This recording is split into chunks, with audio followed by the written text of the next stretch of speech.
Malapit na ba ang due date ng iyong bill dito sa TikTok PayLater? At kailangan mo na isettle ang iyong balance. Okay, so paano nga ba tayo magbayad sa TikTok PayLater? At ito yung list ng payment option. By the way guys, kung bago ka lang sa channel na to at gusto mo pa ng mga tutorial videos na... Okay, first step is open mo ang iyong TikTok account. Then itap mo tong shop tab. Okay, kailangan mong i-access ang PayLater. Swipe mo lang tong top menu, pakaliwa, then iselect mo ang PayLater. Okay, lalabas dito yung iyong credit limit at ang iyong bill or amount due at yung due date. Then, itap mo to repay. Okay, so yung amount to pay ko para guys is 90.13 lang naman at may minimum repayment amount na 20 pesos. Okay, then itap mo to continue and you will see a list of payment option. Pipili ka lang dito if GCash, internet banking, 7-Eleven, QRPH, and so on. Okay, so ang pipiliin ko ay GCash. So dahil hindi pa nakalink ang aking GCash account, kailangan ko muna itong i-link. May GCash account with TikTok. Okay, at may handling fee po pala na 0.90.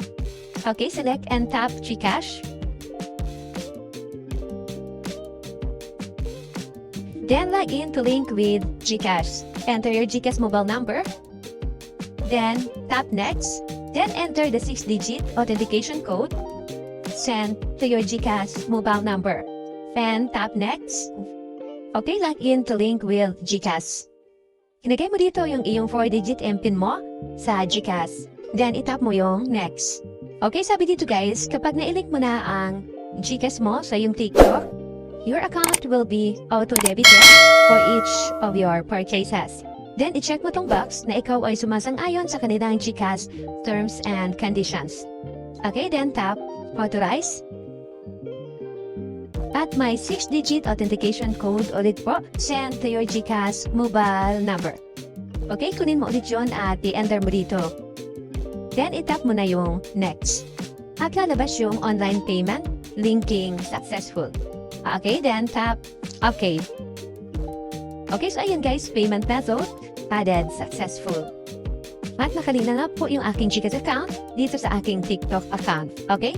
So ito na nga po yung naging total payment pay. Dahil yung 0.90 by handling fee. Then itap mo na tong pay.